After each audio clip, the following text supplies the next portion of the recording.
मेरे प्यारे देशवासियों, नमस्कार। आज जब मैं आपसे मन की बात कर रहा हूं तो मन में गहरी पीड़ा है। 22 अप्रैल को पहलगाम में हुई आतंकी वारदात ने देश के हर नागरिक को दुख पहुंचाया है। पीड़ित परिवारों के प्रति हर भारतीय के मन में गहरी संवेदना है। भले वो किसी भी राज्य का हो, वो कोई भी भाषा बोलता हो, लेकिन वो उन लोगों के दर्द को महसूस कर रहा है जिन्होंने इस हमले में अपने परिजनों को खोया है। मुझे एहसास है हर भारतीय का खून आतंकी हमले की तस्वीरों को देखकर खौल रहा है। पहलगाम में हुआ ये हमला आतंक के सरपरस्तों की हताशा को दिखाता है, उनकी कायरता को दिखाता है। ऐसे समय में जब कश्मीर में शांति लौट रही थी, स्कूल कॉलेजों में एक वाइब्रेंसी थी, निर्माण कार्यों में अभूतपूर्व गति आई थी, लोकतंत्र मजबूत हो रहा था, पर्यटकों की संख्या में रिकॉर्ड बढ़ोतरी हो रही थी, लोगों की कमाई बढ़ रही थी, युवाओं के लिए नए अवसर तैयार हो रहे थे, देश के दुश्मनों को, जम्मू कश्मीर के दुश्मनों को ये रास नहीं आया। आतंकी और आतंक के आका चाहते हैं कश्मीर फिर से तबाह हो जाए और इसलिए इतनी बड़ी साजिश को अंजाम दिया। आतंकवाद के खिलाफ इस युद्ध में देश की एकता, 140 करोड़ भारतीयों की एकजुटता हमारी सबसे बड़ी ताकत है। यही एकता आतंकवाद के खिलाफ हमारी निर्णायक लड़ाई का आधार है। हमें देश के सामने आई इस चुनौती का सामना करने के लिए अपने संकल्पों को मजबूत करना है। हमें एक राष्ट्र के रूप में दृढ़ इच्छा शक्ति का प्रदर्शन करना है। आज दुनिया देख रही है, इस आतंकी हमले के बाद पूरा देश एक स्वर में बोल रहा है। साथियों, भारत के हम लोगों में जो आक्रोश है, वो आक्रोश पूरी दुनिया में है। इस आतंकी हमले के बाद लगातार दुनिया भर से संवेदनाएं आ रही हैं। मुझे भी ग्लोबल लीडर्स ने फोन किए हैं, पत्र लिखे हैं, संदेश भेजे हैं। इस जघन्य तरीके से किए गए आतंकी हमले की सबने कठोर निंदा की है। उन्होंने मृतकों के परिवारजनों के प्रति संवेदनाएं प्रकट की है। पूरा विश्व आतंकवाद के खिलाफ हमारी लड़ाई में 140 करोड़ भारतीयों के साथ खड़ा है। मैं पीड़ित परिवारों को फिर भरोसा देता हूं, उन्हें न्याय मिलेगा, न्याय मिलकर रहेगा। इस हमले के दोषियों और साजिश रचने वालों को कठोरतम जवाब दिया जाएगा। साथियों, 2 दिन पहले हमने देश के महान वैज्ञानिक डॉक्टर के कस्तूरीरंगन जी को खो दिया है। जब भी कस्तूरीरंगन जी से मुलाकात हुई, हम भारत के युवाओं के टैलेंट, आधुनिक शिक्षा, स्पेस साइंस, ऐसे विषयों पर काफी चर्चा करते थे। विज्ञान, शिक्षा और भारत के अंतरिक्ष कार्यक्रम को नई ऊंचाई देने में उनके योगदान को हमेशा याद किया जाएगा। उनके नेतृत्व में इसरो को एक नई पहचान मिली। उनके मार्गदर्शन में जो स्पेस प्रोग्राम आगे बढ़े, उससे भारत के प्रयासों को ग्लोबल मान्यता मिली। आज भारत जिन सैटेलाइट्स का उपयोग करता है, उनमें से कई डॉक्टर कस्तूरीरंगन की देखरेख में ही लॉन्च की गई थी। उनके व्यक्तित्व की एक और बात बहुत खास थी, जिससे युवा पीढ़ी उनसे सीख सकती है। उन्होंने हमेशा इनोवेशन को महत्व दिया।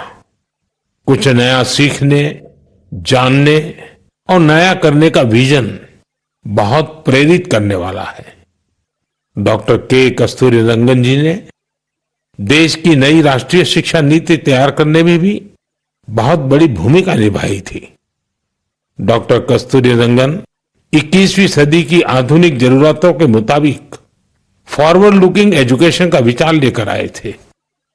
देश की निस्वार्थ सेवा और राष्ट्र निर्माण में उनके योगदान को हमेशा याद किया जाएगा।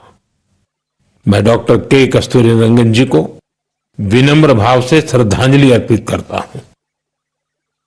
मेरे प्यारे देशवासियों, इसी महीने अप्रैल में आर्यभट्ट सैटेलाइट लॉन्च के 50 वर्ष पूरे हुए हैं। आज जब हम पीछे मुड़कर देखते हैं, 50 वर्षों की इस यात्रा को याद करते हैं, तो लगता है हमने कितनी लंबी दूरी तय की है। अंतरिक्ष में भारत के सपनों की ये उड़ान एक समय केवल हौसलों से शुरू हुई थी। राष्ट्र के लिए कुछ कर गुजरने का जज्बा पाले कुछ युवा वैज्ञानिक, उनके पास न तो आज जैसे आधुनिक संसाधन थे, न ही दुनिया की टेक्नोलॉजी तक वैसी पहुंच थी। अगर कुछ था तो वो था प्रतिभा, लगन, मेहनत और देश के लिए कुछ करने का जज्बा। बैलगाड़ियों और साइकिलों पर क्रिटिकल इक्विपमेंट को खुद लेकर जाते हमारे वैज्ञानिकों की तस्वीरों को आपने भी देखा होगा। उसी लगन और राष्ट्र सेवा की भावना का नतीजा है कि आज इतना कुछ बदल गया है। आज भारत एक ग्लोबल स्पेस पावर बन चुका है। हमने एक साथ 104 सैटेलाइट का लॉन्च करके रिकॉर्ड बनाया है। हम चंद्रमा के साउथ पोल पर पहुंचने वाले पहले देश बने हैं। भारत ने मार्स ऑर्बिटर मिशन लॉन्च किया है और हम आदित्य L1 मिशन के जरिए सूरज के काफी करीब तक पहुंचे हैं। आज भारत पूरी दुनिया में सबसे ज्यादा कॉस्ट इफेक्टिव लेकिन सक्सेसफुल स्पेस प्रोग्राम का नेतृत्व कर रहा है। दुनिया के कई देश अपनी सैटेलाइट्स और स्पेस मिशन के लिए इसरो की मदद लेते हैं। साथियों, हम जब इसरो द्वारा किसी सैटेलाइट का लॉन्च देखते हैं तो हम गर्व से भर जाते हैं। ऐसी ही अनुभूति मुझे तब हुई जब मैं 2014 में PSLV C-23 की लॉन्चिंग का साक्षी बना था। 2019 में चंद्रयान-2 की लैंडिंग के दौरान भी मैं बेंगलुरु के इसरो सेंटर में मौजूद था। उस समय चंद्रयान को वो अपेक्षित सफलता नहीं मिली थी। तब वैज्ञानिकों के लिए वो बहुत मुश्किल घड़ी थी, लेकिन मैं अपनी आंखों से वैज्ञानिकों के धैर्य और कुछ कर गुजरने का जज्बा भी देख रहा था। और कुछ साल बाद पूरी दुनिया ने भी देखा कैसे उन्हीं वैज्ञानिकों ने चंद्रयान-3 को सफल करके दिखाया। साथियों, अब भारत ने अपने स्पेस सेक्टर को प्राइवेट सेक्टर के लिए भी ओपन कर दिया है। आज बहुत से युवा स्पेस स्टार्टअप में नए झंडे लहरा रहे हैं। 10 साल पहले इस क्षेत्र में सिर्फ एक कंपनी थी, लेकिन आज देश में 325 से ज्यादा स्पेस स्टार्टअप काम कर रहे हैं। आने वाला समय स्पेस में बहुत सारी नई संभावनाएं लेकर आ रहा है। भारत नई ऊंचाइयों को छूने वाला है। देश गगनयान, स्पेडेक्स और चंद्रयान-4 जैसे कई अहम मिशन की तैयारियों में जुटा है। हम वीनस ऑर्बिटर मिशन और मार्स लैंडर मिशन पर भी काम कर रहे हैं। हमारे स्पेस साइंटिस्ट अपने इनोवेशन से देशवासियों को नए गर्व से भरने वाले हैं। साथियों, पिछले महीने म्यांमार में आए भूकंप की खौफनाक तस्वीरें आपने जरूर देखी होगी। भूकंप से वहां बहुत बड़ी तबाही आई। मलबे में फंसे लोगों के लिए एक एक सांस, एक एक पल कीमती था। इसलिए भारत ने म्यांमार के हमारे भाई बहनों के लिए तुरंत ऑपरेशन ब्रह्मा शुरू किया। एयरफोर्स के एयरक्राफ्ट से लेकर नेवी के शिप्स तक म्यांमार की मदद के लिए रवाना हो गए। वहां भारतीय टीम ने एक फील्ड हॉस्पिटल तैयार किया। इंजीनियरों की एक टीम ने अहम इमारतों और इंफ्रास्ट्रक्चर्स को हुए नुकसान का आकलन करने में मदद की। भारतीय टीम ने वहां कंबल, टेंट, स्लीपिंग बैग, दवाइयां, खाने पीने के सामान के साथ ही और भी बहुत सारी चीजों की सप्लाई की। इस दौरान भारतीय टीम को वहां के लोगों से बहुत सारी तारीफ भी मिली। साथियों, इस संकट में साहस, धैर्य और सूझबूझ के कई दिल छू जाने वाले उदाहरण सामने आए। भारत की टीम ने 70 वर्ष से ज्यादा उम्र की एक बुजुर्ग महिला को बचाया, जो मलबे में 18 घंटों से दबी हुई थी। जो लोग अभी टीवी पर मन की बात देख रहे हैं, उन्हें उस बुजुर्ग महिला का चेहरा भी दिख रहा होगा। भारत से गई टीम ने उनके ऑक्सीजन लेवल को स्टेबल करने से लेकर फ्रैक्चर के ट्रीटमेंट तक इलाज की हर सुविधा उपलब्ध कराई। जब इस बुजुर्ग महिला को अस्पताल से छुट्टी मिली तो उन्होंने हमारी टीम का बहुत आभार जताया। वो बोली कि भारतीय बचाव दल की वजह से उन्हें नया जीवन मिला है। बहुत से लोगों ने हमारी टीम को बताया कि उनकी वजह से वो अपने दोस्तों और रिश्तेदारों को ढूंढ पाए। साथियों, भूकंप के बाद म्यांमार में मांडले की एक मॉनेस्ट्री में भी कई लोगों के फंसे होने की आशंका थी। हमारे साथियों ने यहां भी राहत और बचाव अभियान चलाया। इसकी वजह से उन्हें बौद्ध भिक्षुओं का ढेर सारा आशीर्वाद मिला। हमें ऑपरेशन ब्रह्मा में हिस्सा लेने वाले सभी लोगों पर बहुत गर्व है। हमारी परंपरा है, हमारे संस्कार है वसुधैव कुटुंबकम की भावना। पूरी दुनिया एक परिवार है। संकट के समय विश्व मित्र के रूप में भारत की तत्परता और मानवता के लिए भारत की प्रतिबद्धता हमारी पहचान बन रही है। साथियों, मुझे अफ्रीका के इथियोपिया में प्रवासी भारतीयों के एक अभिनव प्रयास का पता चला है। इथियोपिया में रहने वाले भारतीयों ने ऐसे बच्चों को इलाज के लिए भारत भेजने की पहल की है जो जन्म से ही हृदय की बीमारी से पीड़ित हैं।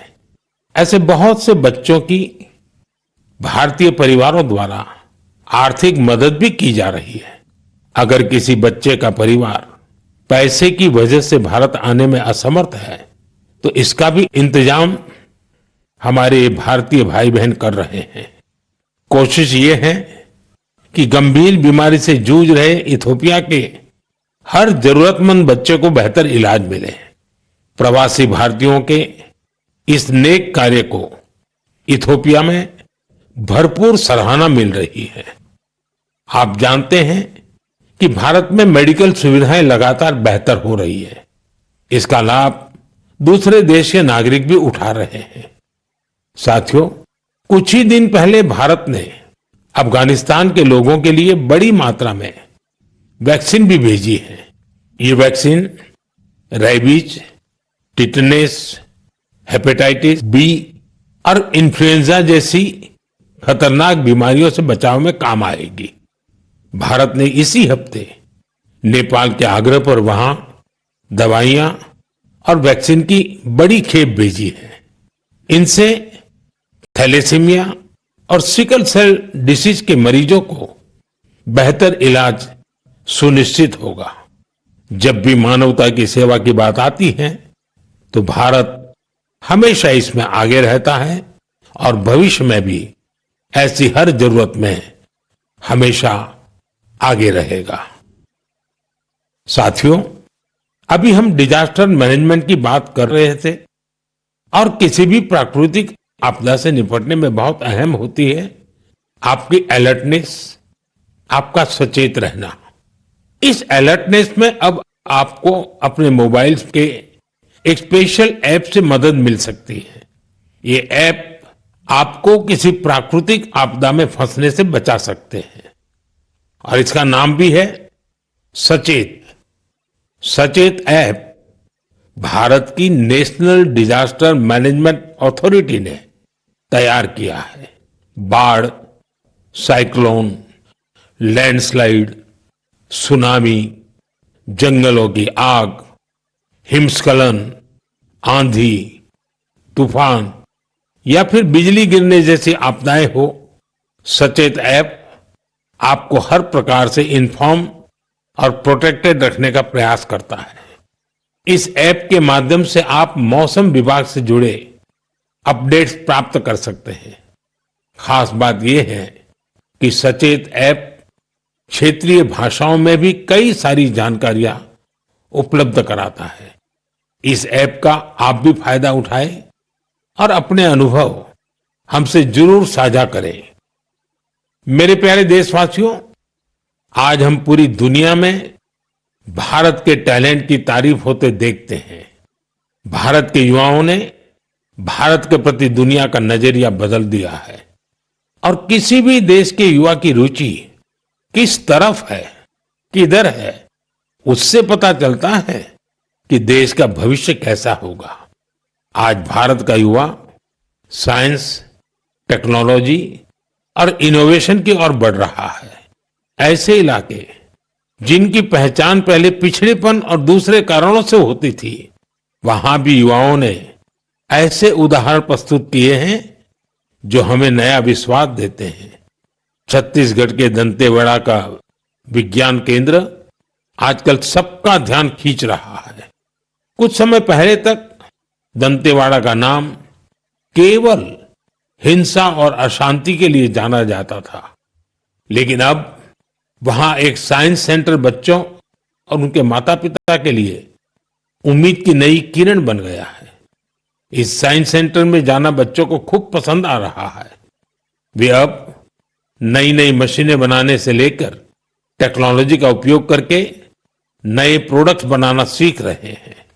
उन्हें 3D प्रिंटर्स और रोबोटिक कारों के साथ ही दूसरी इनोवेटिव चीजों के बारे में जानने का मौका मिला है। अभी कुछ समय पहले मैंने गुजरात साइंस सिटी में भी साइंस गैलरीज का उद्घाटन किया था। इन गैलरीज से ये झलक मिलती है कि आधुनिक विज्ञान का पोटेंशियल क्या है, विज्ञान हमारे लिए कितना कुछ कर सकता है।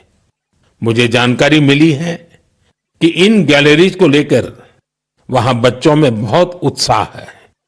साइंस और इनोवेशन के प्रति ये बढ़ता आकर्षण जरूर भारत को नई ऊंचाई पर ले जाएगा। मेरे प्यारे देशवासियों, हमारे देश की सबसे बड़ी ताकत हमारे 140 करोड़ नागरिक हैं। उनका सामर्थ्य है, उनकी इच्छा शक्ति है। और जब करोड़ों लोग एक साथ किसी अभियान से जुड़ जाते हैं तो उसका प्रभाव बहुत बड़ा होता है। इसका एक उदाहरण है एक पेड़ मां के नाम। यह अभियान उस मां के नाम है जिसने हमें जन्म दिया, और ये उस धरती मां के लिए भी है जो हमें अपनी गोद में धारण किए रहती है। साथियों, 5 जून को विश्व पर्यावरण दिवस पर इस अभियान के 1 साल पूरे हो रहे हैं। इस 1 साल में इस अभियान के तहत देश भर में मां के नाम पर 140 करोड़ से ज्यादा पेड़ लगाए गए हैं। भारत की इस पहल को देखते हुए देश के बाहर भी लोगों ने अपनी मां के नाम पर पेड़ लगाए हैं। आप भी इस अभियान का हिस्सा बने ताकि 1 साल पूरा होने पर अपनी भागीदारी पर आप गर्व कर सकें। साथियों, पेड़ों से शीतलता मिलती है, पेड़ों की छांव में गर्मी से राहत मिलती है, ये हम सब जानते हैं। लेकिन बीते दिनों मैंने इसी से जुड़ी एक और ऐसी खबर देखी जिसने मेरा ध्यान खींचा।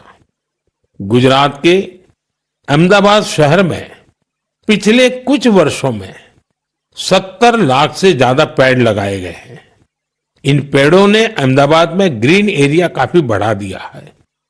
इसके साथ साथ साबरमती नदी पर रिवरफ्रंट बनने से और कांकरिया झील जैसे कुछ झीलों के पुनर्निर्माण से यहां वाटर बॉडीज की संख्या भी बढ़ गई है।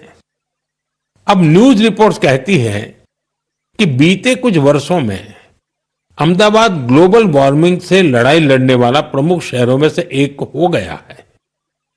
इस बदलाव को, वातावरण में आई शीतलता को वहां के लोग भी महसूस कर रहे हैं। अहमदाबाद में लगे पेड़ वहां नई खुशहाली लाने की वजह बन रहे हैं। मेरा आप सबसे फिर आग्रह है कि धरती की सेहत ठीक रखने के लिए, क्लाइमेट चेंज की चुनौतियों से निपटने के लिए और अपने बच्चों का भविष्य सुरक्षित करने के लिए पेड़ जरूर लगाएं। एक पेड़ मां के नाम। साथियों, एक बड़ी पुरानी कहावत है, जहां चाह वहां राह। जब हम कुछ नया करने की ठान लेते हैं तो मंजिल भी जरूर मिलती है। आपने पहाड़ों में उगने वाले सेब तो खूब खाए होंगे, लेकिन अगर मैं पूछूं कि क्या आपने कर्नाटका के सेब का स्वाद चाखा है, तो आप हैरान हो जाएंगे। आमतौर पर हम समझते हैं कि सेब की पैदावार पहाड़ों में ही होती है, लेकिन कर्नाटका के बागलकोट में रहने वाले श्री शैल तेली जी ने मैदानों में सेब उगा दिया है। उनके कुलाली गांव में 35 डिग्री से ज्यादा तापमान में भी सेब के पेड़ फल देने लगे। दरअसल श्रीशैल तेली को खेती का शौक था, तो उन्होंने सेब की खेती को भी आजमाने की कोशिश की और उन्हें इसमें सफलता भी मिल गई। आज उनके लगाए सेब के पेड़ों पर काफी मात्रा में सेब उगते हैं, जिसे बेचने से उन्हें अच्छी कमाई भी हो रही है। साथियों, अब जब सेबों की चर्चा हो रही है तो आपने किन्नौरी सेब का नाम जरूर सुना होगा। सेब के लिए मशहूर किन्नौर में केसर का उत्पादन होने लगा है। आमतौर पर हिमाचल में केसर की खेती कम ही होती थी, लेकिन अब किन्नौर की खूबसूरत सांगला घाटी में भी केसर की खेती होने लगी। ऐसा ही एक उदाहरण केरला के वायनाड का है। यहां भी केसर उगाने में सफलता मिली और वायनाड में ये केसर किसी खेत या मिट्टी में नहीं, बल्कि एरोपोनिक्स टेक्निक से उगाए जा रहे हैं। कुछ ऐसा ही हैरत भरा काम लीची की पैदावार के साथ हुआ है। हम तो सुनते आ रहे थे कि लीची बिहार, पश्चिम बंगाल या झारखंड में उगती है, लेकिन अब लीची का उत्पादन दक्षिण भारत और राजस्थान में भी हो रहा है। तमिलनाडु के थिरुविरा अरासु कॉफी की खेती करते थे। कोडाईकनाल में उन्होंने लीची के पेड़ लगाए और उनकी 7 साल की मेहनत के बाद अब उन पेड़ों पर फल आने लगे। लीची उगाने में मिली सफलता ने आसपास के दूसरे किसानों को भी प्रेरित किया है। राजस्थान में जितेंद्र सिंह राणावत को लीची उगाने में सफलता मिली है। ये सभी उदाहरण बहुत प्रेरित करने वाले हैं। अगर हम कुछ नया करने का इरादा कर लें और मुश्किलों के बावजूद डटे रहें, तो असंभव को भी संभव किया जा सकता है। मेरे प्यारे देशवासियों, आज अप्रैल का आखिरी रविवार है। कुछ ही दिनों में मई का महीना शुरू हो रहा है। मैं आपको आज से करीब 108 साल पहले लेकर चलता हूं। साल 1917। अप्रैल और मई के यही 2 महीने देश में आजादी की एक अनोखी लड़ाई लड़ी जा रही थी। अंग्रेजों के अत्याचार उफान पर थे। गरीबों, वंचितों और किसानों का शोषण अमानवीय स्तर को भी पार कर चुका था। बिहार की उपजाऊ धरती पर ये अंग्रेज किसानों को नील की खेती के लिए मजबूर कर रहे थे। नील की खेती से किसानों के खेत बंजर हो रहे थे, लेकिन अंग्रेजी हुकूमत को इससे कोई मतलब नहीं था। ऐसे हालात में 1917 में गांधी जी बिहार के चंपारण पहुंचे हैं। किसानों ने गांधी जी को बताया, हमारी जमीन मर रही है, खाने के लिए अनाज नहीं मिल रहा है। लाखों किसानों की उस पीड़ा से गांधी जी के मन में एक संकल्प उठा। वहीं से चंपारण का ऐतिहासिक सत्याग्रह शुरू हुआ। चंपारण सत्याग्रह ये बापू द्वारा भारत में पहला बड़ा प्रयोग था। बापू के सत्याग्रह से पूरी अंग्रेज हुकूमत हिल गई। अंग्रेजों को नील की खेती के लिए किसानों को मजबूर करने वाले कानून को स्थगित करना पड़ा। एक ऐसी जीत थी जिसने आजादी की लड़ाई में नया विश्वास फूंका। आप सब जानते होंगे, इस सत्याग्रह में बड़ा योगदान बिहार के एक और सपूत का भी था, जो आजादी के बाद देश के पहले राष्ट्रपति बने। वो महान विभूति थे डॉक्टर राजेंद्र प्रसाद। उन्होंने चंपारण सत्याग्रह पर एक किताब भी लिखी, सत्याग्रह इन चंपारण। ये किताब हर युवा को पढ़नी चाहिए। भाइयों बहनों, अप्रैल में ही स्वतंत्रता संग्राम की लड़ाई के कई और अमिट अध्याय जुड़े हुए हैं।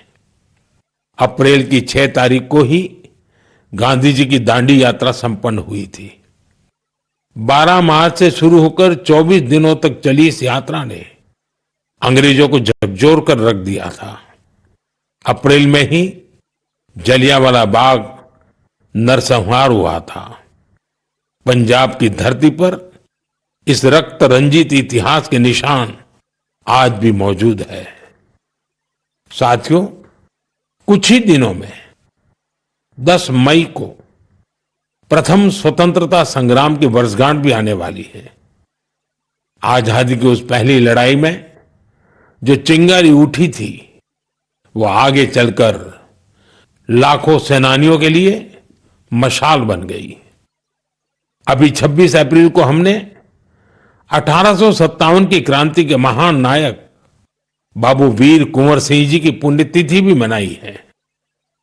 बिहार के इन महान सेनानी से पूरे देश को प्रेरणा मिलती है। हमें ऐसे ही लाखों स्वतंत्रता सेनानियों की अमर प्रेरणाओं को जीवित रखना है। हमें उनसे जो ऊर्जा मिलती है, वो अमृतकाल के हमारे संकल्पों को नई मजबूती देती है। साथियों, मन की बात की इस लंबी यात्रा में आपने इस कार्यक्रम के साथ एक आत्मीय रिश्ता बना लिया है।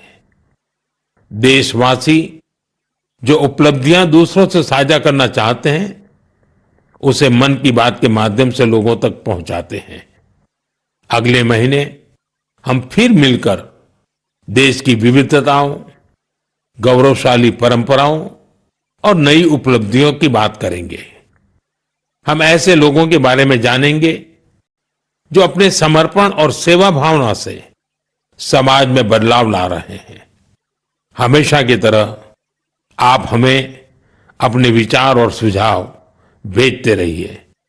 धन्यवाद। नमस्कार।